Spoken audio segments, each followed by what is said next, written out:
Okay, ladies and gentlemen, it's time to talk about timing. And there was much rejoicing. Anyway, so what we're going to do here is we are going to be talking about the trusty, steadfast, no nonsense bouncing ball. And the reason why we use the bouncing ball so much in animation is really because it covers quite a few uh, principles in a pretty simple manner. So uh, I'm going to go ahead, double check to make sure my settings are set to 30.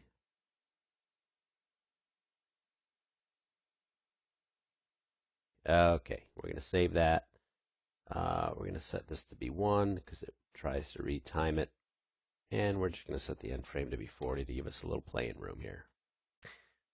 Let's go to frame 5. Let's give this baby a new color.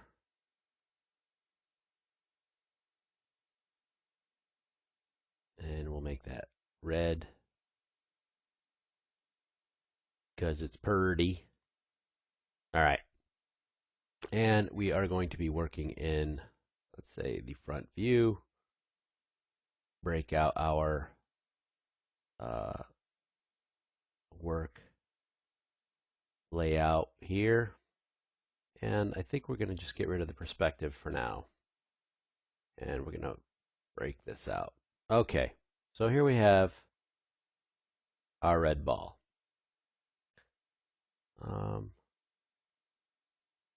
Like there's a little. Okay, and oh, you want to set it so the bottom of it pretty much laying on the ground plane at frame 0. Okay, we're going to set a key there. Actually, what we're going to do is we are going to freeze the translations. Let me delete that key.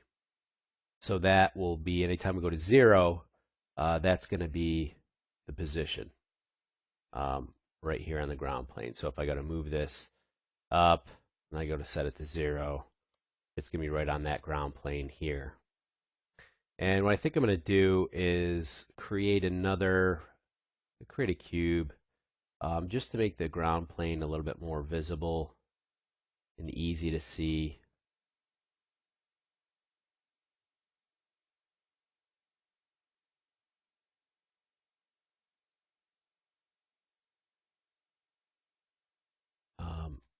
As we're working with this.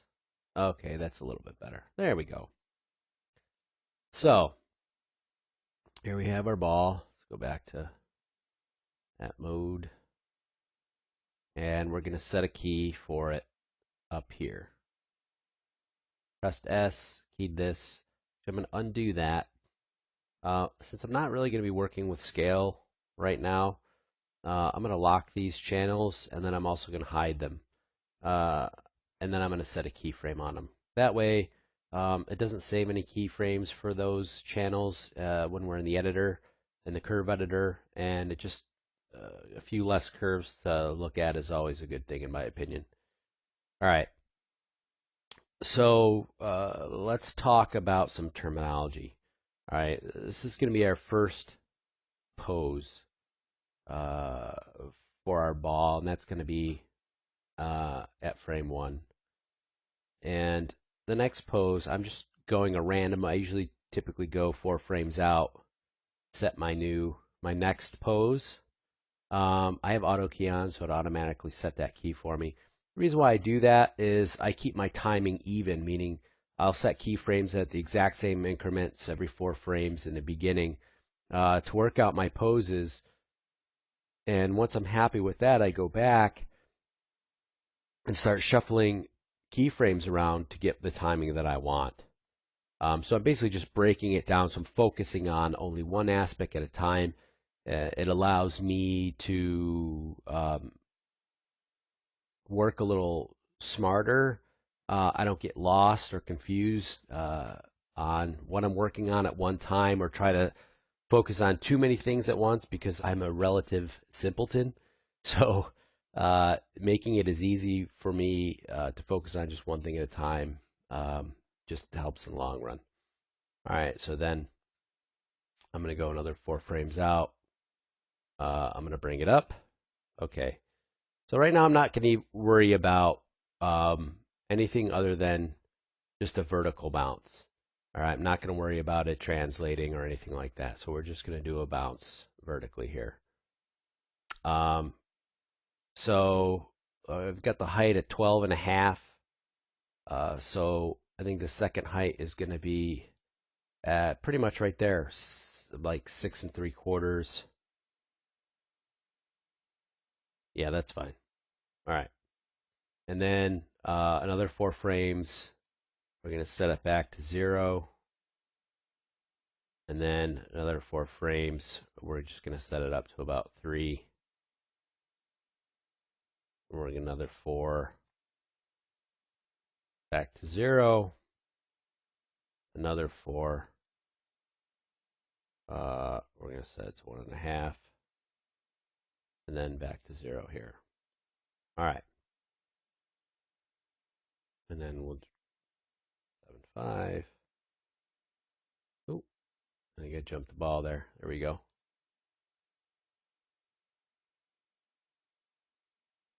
And then 0. So now if we play this back, it doesn't look like much, right? So let's talk about a few things here.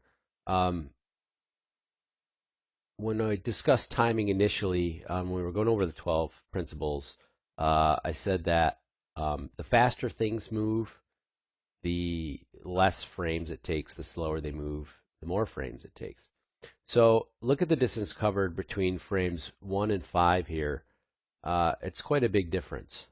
So it's only taking 3 frames, 2, 3, 4, 5, 4 frames to get to cover that distance. So as you play that, it's really fast. But now we're taking the same amount of frames, 4 frames, to cover half of that distance. So now it's going to be slower. And you see how we're cutting the distance, but we're keeping the frames the same, so it seems to go slower and slower. Right? So if this were the two extreme poses of a punch, like say this is the wind up, and that's after the hit, those two poses. If you had those poses only 4 frames apart, it's going to be super fast, and maybe that's what you want because it's a super fast punch. Or maybe it's supposedly, say this is the wind up of that punch, right? And you don't want that. You want the wind up to be really slow and drawn out. You wouldn't want it to happen, that big move between those 2 frames, to happen in such short. So you would have to take this and you would have to move it. So now when you played it, it would be much slower between these 2 frames. You guys follow me? All right, let's just undo those. So that's just something I wanted you to see. Again, I'm starting really simple here, and then we'll get to some more complex stuff on an actual rig. But I want you to understand the concepts at a basic level that we can then extrapolate out. Okay, so it doesn't look like much. Our timing's very even. Our curves are splined. So anytime, when there's a big delta between in the curve, so there's a really steep change in this curve here, that means the values are changing rapidly. As it starts to flatten out here, there's not a big difference. So there's not a lot of movement, right? So it's much smaller between these few frames. But then as the amplitude of the curve goes up, then the ball is moving higher. And again, up here in these few, there's not that much change in the curve, so the ball's not moving terribly much. And again, as you go down, it continues. So, so we have our even timed bounce here. So now what we're going to do is we're going to adjust these curves a little bit. We want the ball maybe not fall quite so fast. We want it to ease out of the pose up here. So as you can see the difference, the spacing here isn't as big as the spacing here, and then isn't as big as the spacing between these two frames. So it's gradually getting bigger and faster as it falls, and we'll cover that a little bit more in the next section on spacing. But as it goes to the ground, one thing you have to remember, maybe we'll just flatten it out entirely. When you're animating something, you know, whether it's a character jumping or falling, as an object falls to the earth, it's going to fall down faster than it is. It's going to take less frames for it to hit the ground than it does to hit to jump up. And the reason why is because you have gravity. The force of gravity pulling on an object, is going to, you know, cause it to move quicker, as opposed to an object leaving the ground by its own force, like a jump, is going to take more frames because you're fighting gravity. It's going to take more effort and energy, and we have to show that as animators. So let's take all these curves, all these keys on the bottom here, and we're going to turn them into linear, because we want the ball to fall quickly to the ground, and then that energy is going to quickly bounce off. We're also going to break these curves too, so we can modify them a little bit.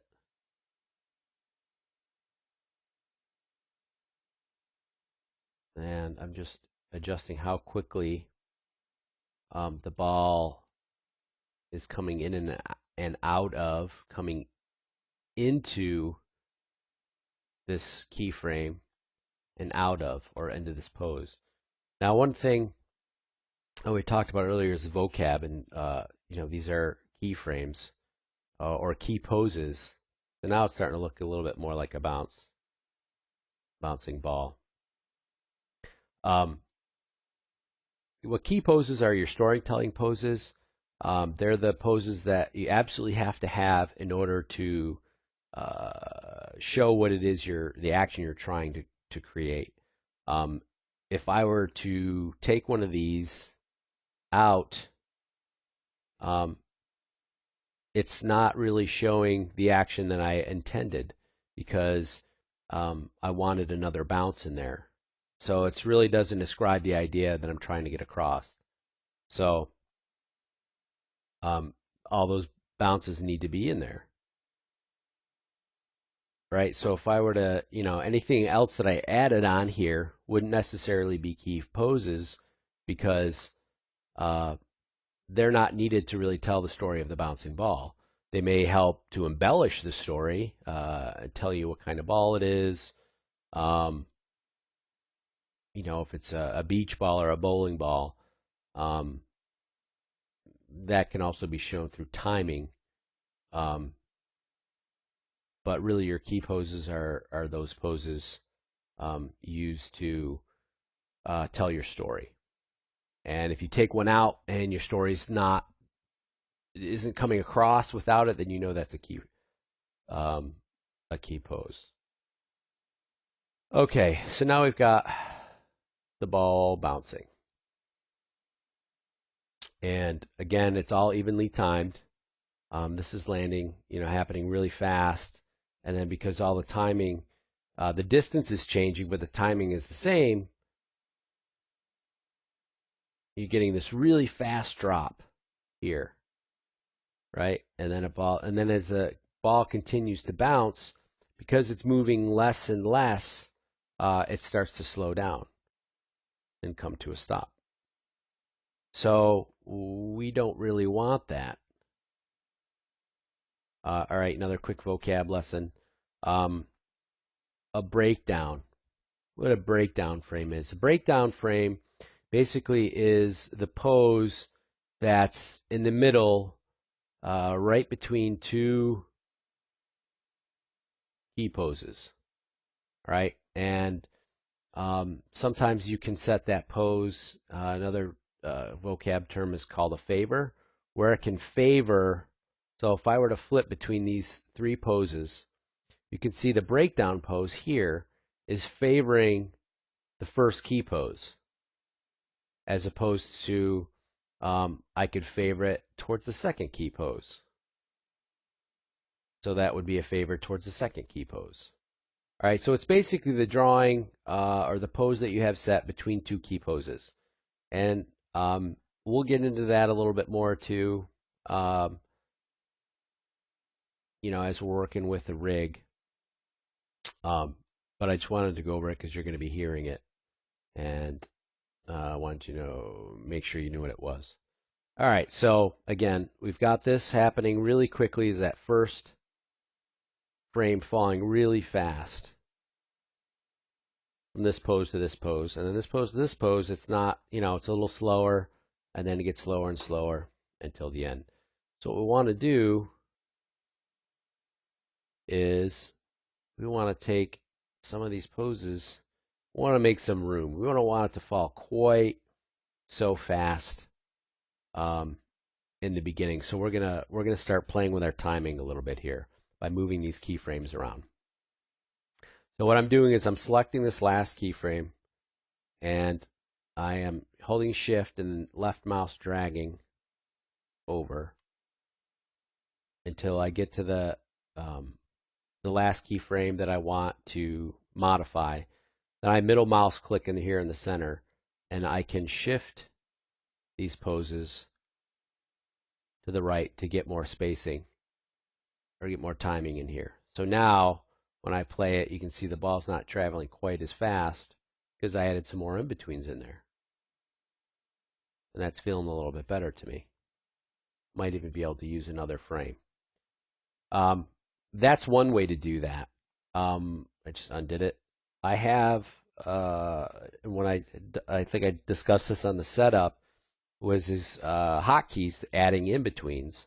So if I hit Alt-C, you can see it's adding in-betweens between this keyframe and this keyframe. Now we're at frame 40. And basically, it's the same way to do the same thing, but it's a lot quicker. Again, it's those little shortcuts and stuff that help speed you up. All right. So I'm thinking I feel like I'm going to add another in-between in here. And now I need to offset to get that last frame in. That's feeling a little bit better. It's not too heavy of a ball.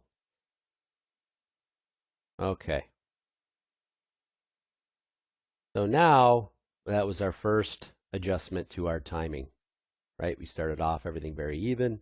Now we added some space in here to slow that ball down. Now what I want to do is the ball comes up here, I want it to have a little bit more hang time as it hits the apex at this pose. So what we'll do is we'll jump over to here, right, this keyframe where it's in the air, and because I have weighted tangents set, I'm going to free the tangent weight so I can select this and pull it out a little bit.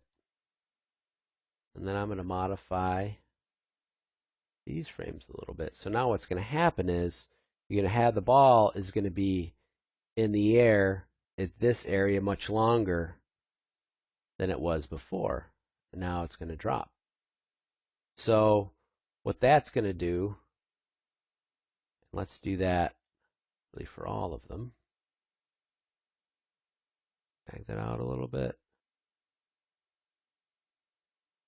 And then I want to just modify these guys a little.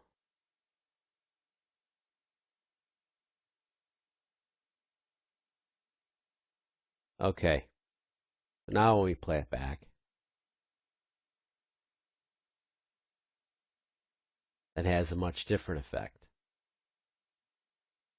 So what's happening is the ball's really quickly, here, let's do this, yeah. is really quickly going from the bottom key pose to the top, and then it kind of, the spacing is very small here, meaning it's not moving very much. The difference, it moves between one frame and the next, and then it'll quickly come back down. So it's having a little bit more air time on the bounces, which is giving it a little bit more character.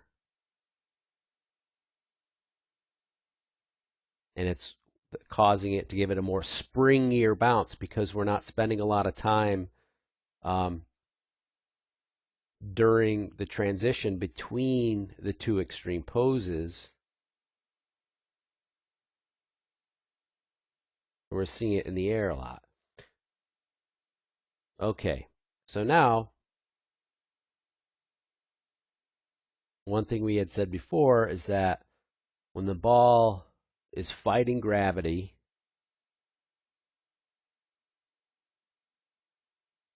it should be a little slower, right? Than when it comes down. So let's go back here, and we're going to start adding some keyframes, or some, I'm sorry, some in-betweens. Let's give us some room here at the end. All right, so we want this, I'm using my shortcut, to take longer to get up than it does to fall. And the same thing here. And let's go down. We're going to add it in between here. And then we're going to add it in between here. So now, actually on those last two, I'm going to undo. But just on those second ones, because those last two actually need to be shorter. Because they're traveling such a short distance, the height is decreased so much, so we don't want it to take the same time as the other bounces. So we need to also bring those in to tighten that up. So what I'm going to do here is I'm going to add yet another frame.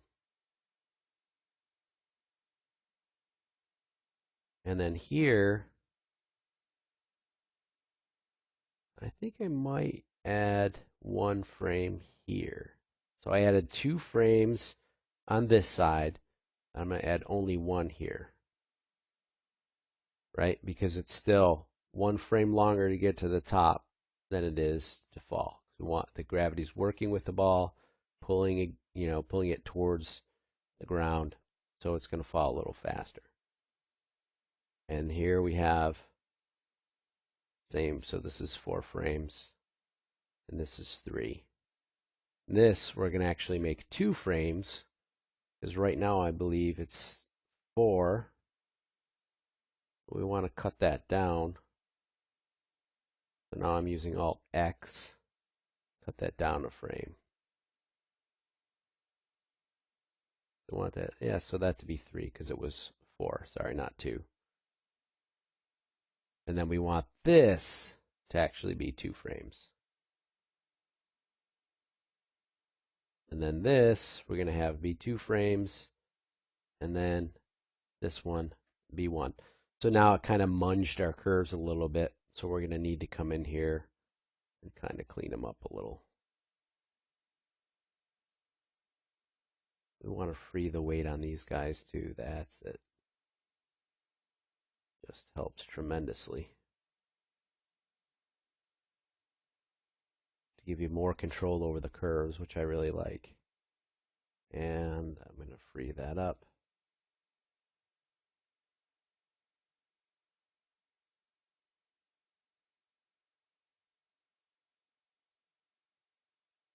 Okay, there we go. So now, if we play this, it's starting to feel much more like a real bouncing ball. Now it kind of sticks here at the end, so we're going to add another bounce. Let's see here. 7, 5, 0, and then we're going to go up to 3, 5, and then we're going to advance a frame and back to 0. Let's just zoom in here real quick. See what we got. I'm going to modify this just a little bit.